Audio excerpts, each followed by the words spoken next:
Morning after waking up to see that she's lying in bed right next to me with an empty bottle of CNC. And oh my God, what a night of debauchery. There's a thin line between haste and action, a thin line between obsession and passion. But I walk the line and ain't no time to waste. Emotionally driven, I got a dream to chase, but nobody ever said you gotta walk it alone. Every man deserves a pretty girl at home, with the love that she supplies, share the highs and the lows. You look into her eyes, she just smiles and it shows. You get weak knees when she comes around, and you can't speak free cause of how you think it sounds.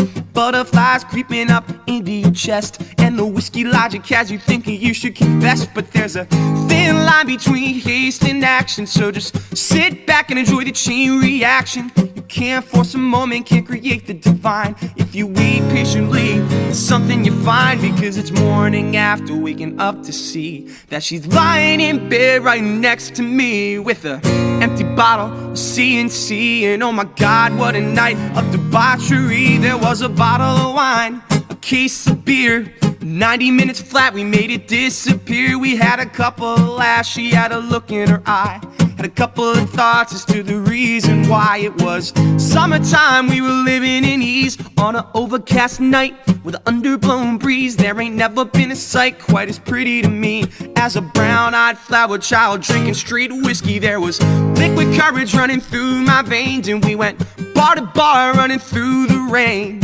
The kind of love drives a man insane, an oasis of bliss amongst a desert of pain. But there's a thin line between haste and action, and now I'm crossing lines in search of satisfaction.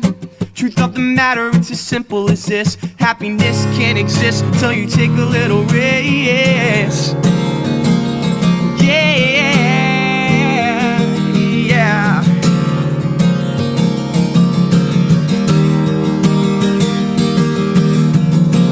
Last call, the destroyer of dreams. We were making a scene, they had to ask us to leave, so we took it past what we once conceived, with a moonlit walk along an empty street. And she looked at me with a closed lip smile, said she's not going home tonight. My reply, quite simply put: will you still love me in morning's light? Morning after waking up to see that she's lying in bed right next to me with an empty bottle of CNC. Oh my God, what a night of debauchery.